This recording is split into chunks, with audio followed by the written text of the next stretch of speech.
Hello, everyone. Today we're introducing a new feature for the Closed-End Fund Mastery Super Screener and Interactive Report.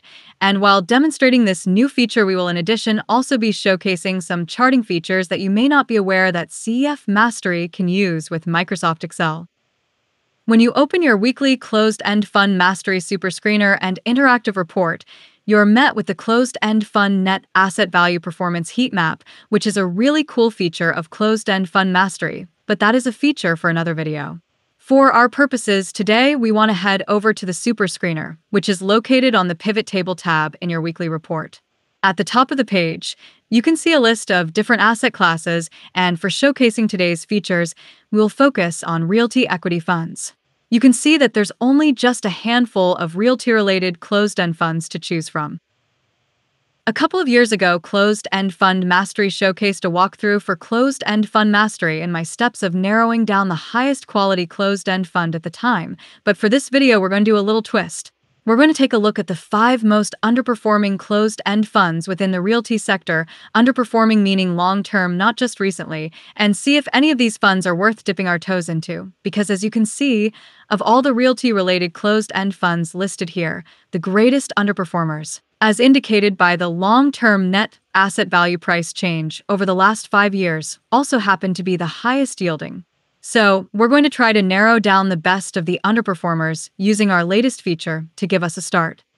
Closed-End Fund Mastery ranks and scores 326 of the highest-yielding closed-end funds trading today. The concept of fund scoring with Closed-End Fund Mastery is quite simple. The higher a fund score and a fund's final score, the higher the quality of the fund, regardless of its qualifying status.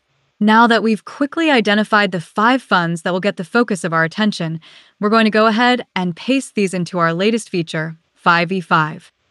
The 5v5 tab, which stands for 5 versus 5, will allow you to compare, graphically, 5 funds against one another. Currently, the 5v5 tab only includes the income breakdown chart, but soon it will grow to include more in-depth analysis, which will greatly reduce your research time, while simultaneously increasing confidence in your due diligence. Getting back to our example, as stated earlier, funds with higher scores and final scores are considered higher quality funds. Looking at our list of candidates, we can already see that the fund NRO is our predicted winner in this matchup, with a score of 24 and a final score of 29. Not convinced? It's okay if you're a little skeptical. That's what Closed-End Fund Mastery's other cool features are for, and using the 5v5 feature is going to get us started on our quest to determine if NRO truly is the higher quality fund amongst underperformers. Just like in the income breakdown chart for individual funds, this consists of 4 components: net investment income, realized gains or losses, and unrealized gains or losses, as well as the recent distribution amounts. At quick glance, we can immediately see that the fund's RLTY and IGR failed to make enough combined income to cover their distribution payouts. Normally, that doesn't necessarily exclude it from consideration because every fund at one point or another will have periods where they're unable to cover their distributions. However, for simplicity's sake, we're going to immediately exclude them. That leaves us with AWP, PGZ, and our predicted winner NRO. Among our 3 remaining contenders, you can see that income from all 3 income types managed to cover the distributions for those funds for the period, but only because of unrealized gains. To understand the significance of unrealized gains as it pertains to distribution coverage, I would have to refer you to a video I recently posted comparing CLM and CRF. As mentioned earlier, it is the intention to show you some charting tricks that you can take advantage of that you may not be aware of using Closed-End Fund Mastery in Microsoft Excel. So, as we dive a little deeper into the remaining 3 funds, trying to narrow down to our finalist, you're going to see some tricks to help you improve your fund analysis. Okay, at this point we're going to head over to the Fund Stats page to get better acquainted with our finalists. And just a side note, as the 5v5 tab expands, going to the Fund Stats page for each individual fund will no longer be necessary unless you want to take advantage of some of the charting techniques that you're about to see. We're going to start by looking at the fund with the largest market cap first, AWP. When quickly assessing a fund, It's a good idea to look at the fund's owner's equity. And the reason for this is quite simply that for every penny that is received by a fund, and for every penny that is sent out by a fund, whether through expenses, distributions, return of capital, etc., the result always shows up here on the owner's equity. If we go to the owner's equity history chart for AWP, one of the first things that stands out is that the funds paid in capital has been diminishing for a few years now. For those of you not familiar with the term paid in capital, this is the account that funds pay return of capital from. It is also the account where raised funds go. If we go to the fund's alert history page, you can see that there is no indication that AWP has made any attempt to raise any additional capital over the same period. If we go back to the fund stats page and we scroll up just a smidge, you can see that the fund AWP has an annual average return of capital of 64.11%. If we look back at the owner's equity chart and you look at the rate of decline in their paid in capital account, then couple that with the decline in the fund's undistributed earnings since October of 2021, which is where the non-ROC portion of the distribution comes from, unless things turn around and earnings start outpacing distributions, this fund is on its way to a material event. A material event, of course, meaning that either a distribution cut is on the table, a huge capital infusion will take place, or a combination of the two, possibly even a merger. Next, we'll look at the fund's balance sheet. Here we can see that since April of 2020, the fund's debt-to-equity ratio has increased from 0.3% to a just recently reported 29.1%. There is nothing wrong with taking on debt when pursuing income opportunities. But when you look at the balance sheet for AWP over the past few years, you see a noticeable decline in asset value and a modest uptick in liabilities, signifying that the increase in the debt ratio is not a result of seeking income opportunities, but a declining portfolio value. If you're still seriously considering a position in this fund at this point, and closed-end fund mastery isn't saying that you shouldn't, because closed-end fund mastery does not give financial advice. But if you're still seriously considering a position, let's do a little more homework. Next, let's head down to the income breakdown chart. This is just like the income breakdown chart on 5E5 tab. However, this displays a considerable amount of history for a specific fund.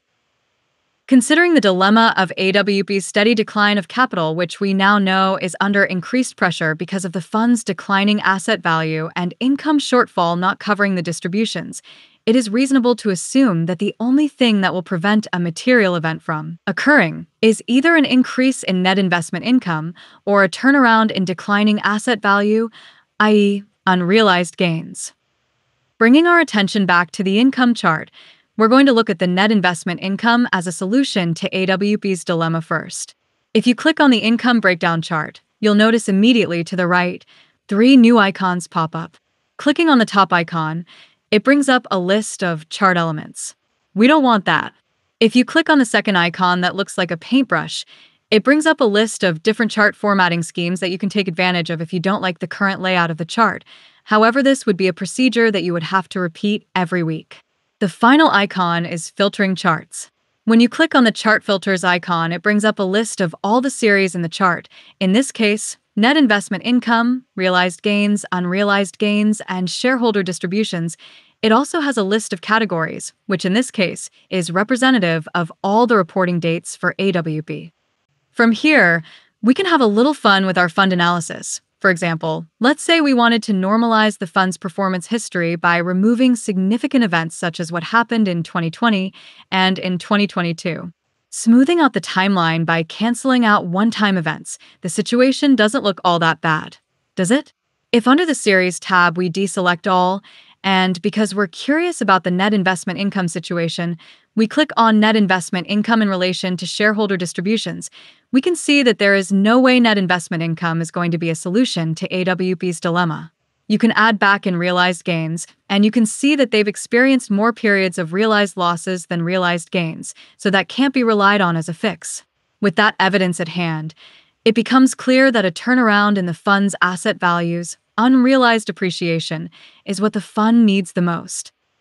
Now that we're done with the charting tools for AWP, we're going to return them to its normal state so we can get ready for the next fund, PGZ. And since we now know what we're looking for when quickly evaluating a fund, we're not going to have to spend as much time looking at the last 2 funds. PGZ actually has a pretty healthy score of 20 with a final score of 21, which isn't bad. However, for purposes of this video, we're not allowed to rely on scores, remember? Taking a quick look at PGZ by first scrolling down to the owner's equity chart, there is quite a contrast between this fund and the ever-declining paid-in capital from AWP.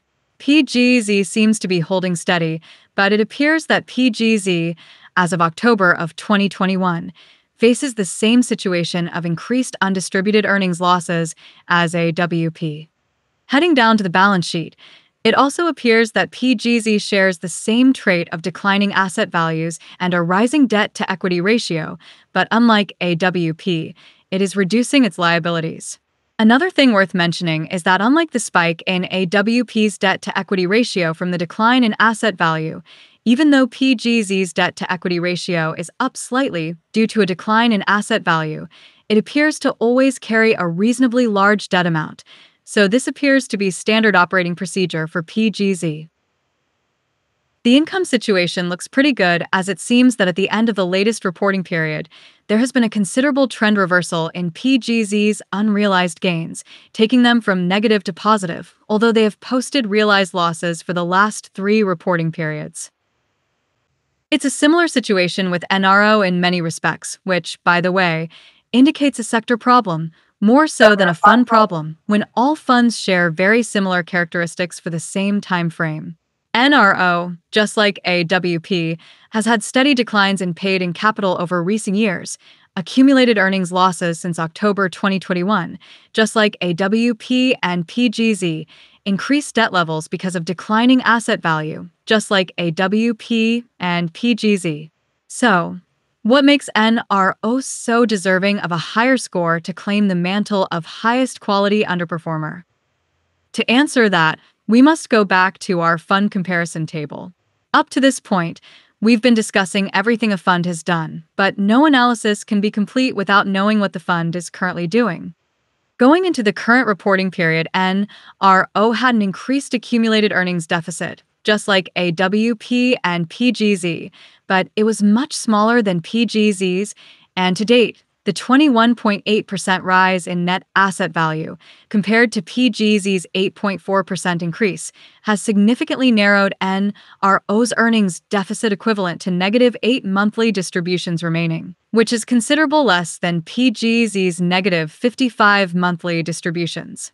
Put another way, NRO is possibly one reporting period away from becoming profitable again. PGZ has a lot more ground to cover. This concludes our video.